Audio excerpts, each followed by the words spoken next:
Hollywood gets away with things that ordinary people can't, and that anyone with a functioning moral compass doesn't want to. Rapper P. Diddy, whose real name is Sean Combs, was just arrested on racketeering and trafficking charges for what went on at his massive A-lister parties. Consider Kesha's 2010 hit Ruined. Wake up in the morning feeling like P. Diddy. Over the years, celebrities from Leonardo DiCaprio to Paris Hilton to Howard Stern to Martha Stewart to Beyonce attended parties at Combs' house in the Hamptons. Maybe some of these parties were just big bashes without open illegal activity.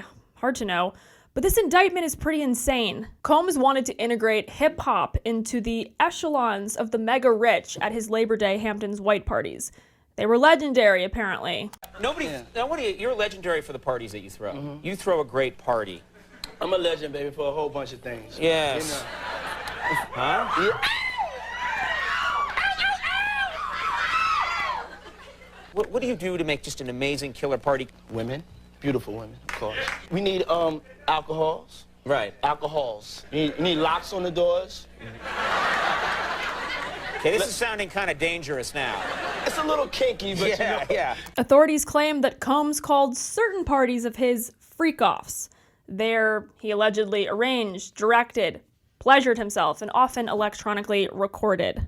Prosecutors claim that he abused, threatened, and coerced women and others around him to fulfill his sexual desires, protect his reputation, and conceal his conduct for decades.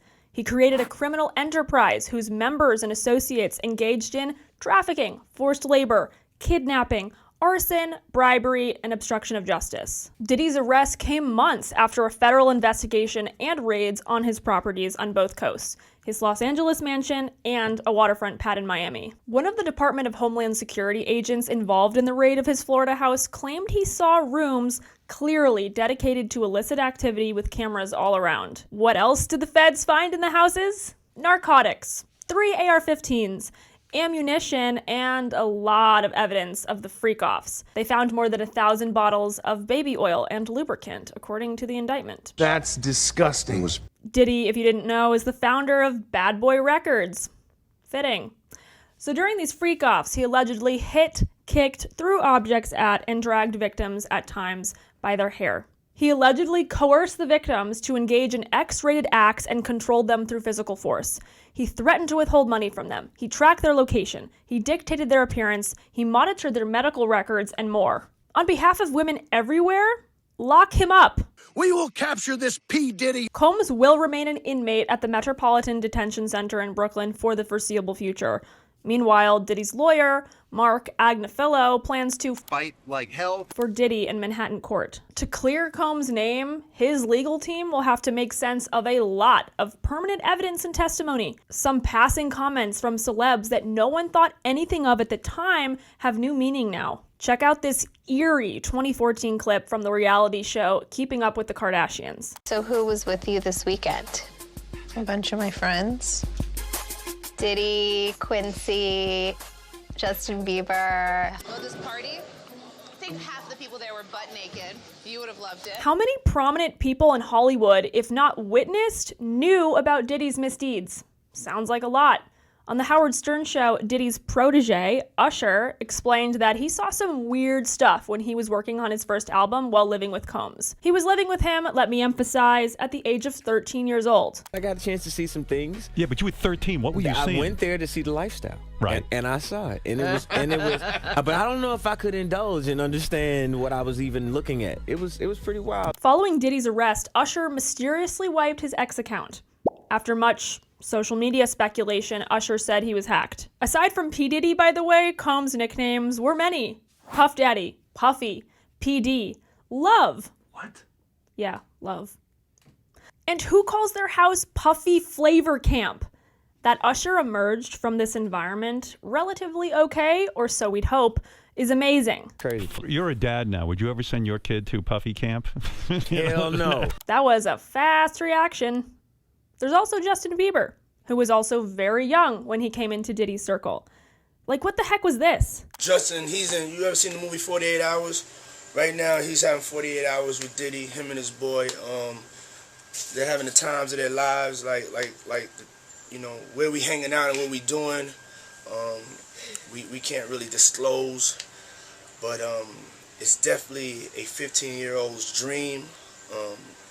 You know, I have been given custody of him. You know, he signed to Usher. I'm signed to Usher. I had legal guardianship of Usher when you know he did his first album. I did Usher's first album. I don't have legal guardianship of him, but for the next 48 hours, he's with me. So and we gonna go full crazy. Bieber has alluded to a traumatic past. It was hard for me being that young and being in the industry and not knowing where to turn, and everyone, you know, telling me they love me and, you know, just turn their back on you in a second. Time will tell if we ever get the truth on Usher and Bieber's time at Puffy Flavor Camp, but it appears this alleged depravity will soon be litigated in court. Megyn Kelly had a great point here. If he's a victim, he's in a very difficult spot because he's been abused. Yeah. And this brings up a lot, especially for a man. Yeah. It's very hard to go out and say that this has happened to you, but if he was a victim, God forbid, I encourage him to do it because you need someone strong like that to break the dam. But why wasn't any of this public for years? At least for his sex parties, the indictment explains how Diddy orchestrated a cover-up. Part of it involved using the recordings as extortion to ensure obedience and silence from victims. Not just Combs, but people who worked for him, including assistants and security guards. They all acted as his henchmen. They pressured and bribed witnesses and victims to not report whatever deranged hedonism they saw to law enforcement, according to the indictment. If this is all true, Diddy was able to fend off the feds for decades. He had a mastery over the media and the public eye. He engaged in silly showmanship, like on MTV's Master the Band, where he infamously made contestants walk 3 hours across New York to fetch him cheesecake. I'm starving too. You know something? I want me a piece of cheesecake. You know where to get the cheesecake spot is at? Yeah. And y'all can walk from here, get the cheesecake, see the city, enjoy the sights, would you? It keeps getting more messed up, though. Combs claimed to be a philanthropist during all of this. He launched Harlem Charter School in 2016. A significant portion of his Sean John fragrance collection was donated to breast cancer research, and he's given millions to the fight against HIV and AIDS. Puffy even had New York Mayor Eric Adams duped. Last year, just weeks before the civil lawsuits against him were filed, Sean Combs was given the key to New York City.